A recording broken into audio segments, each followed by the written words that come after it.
First question today for the panel and for your consideration is, in light of our theme, what do you believe is the present state of worship within the local church? And what needs to be done, if anything, to address your stated challenges? In light of our theme, what do you believe is the present state of worship within the local church? And what needs to be done, if anything, to address your stated challenges? Address the second half of the question and what needs to be done to address the challenges. And Dr. McAllister just alluded to it. I think there are two issues that have got to be addressed. One, those of us who are practitioners as it relates to worship leaders, pastors, and the like, are going to have to be willing to go through the reformation of us and the reformation of the process. There's going to have to be some deconstruction in order that we can reconstruct.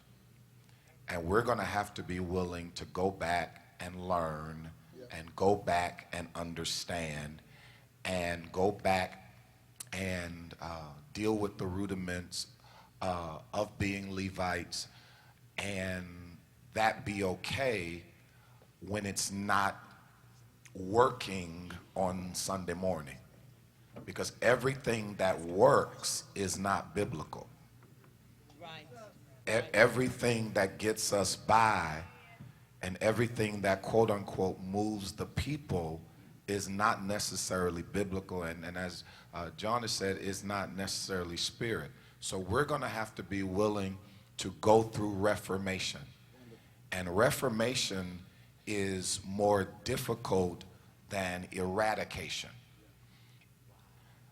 To change people, it's easier to get rid of some people than to change some people. And so we're going to have to be willing to go through reformation and deal with that. And it may not work for a while because of the audience. The audience has had a constant diet of the wrong stuff. So they're conditioned a certain way. And so if you really look at the average audience, especially in urban churches, they're filled with at least three kinds of people. And it's a synthesis of these three kinds of people. You have people who are, and it's talked about last night and today, who are biblically illiterate. They themselves are biblically illiterate, so they are experience driven. Two, they are desperate. And when I talk about desperate, I'm talking about their social, emotional, financial states where they need something to work so bad that whatever you throw at them to get them through whatever they're going through, it's like a hungry person just wants something.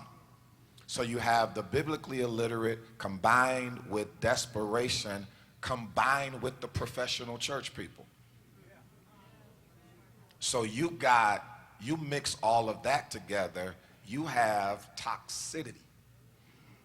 And if we're going to move to health, we have got to do what's been said last night and yesterday and this morning. We've got to be willing to reform ourselves, go back and learn, go back and redo, get rid of our old habits, and then minister to an audience and help bring them. Now recognize, once you go through reformation as the leader, don't expect them to have it next Sunday. So don't get frustrated with them that they ain't got it when you just got it. Right. And be willing to go through the process of total reformation.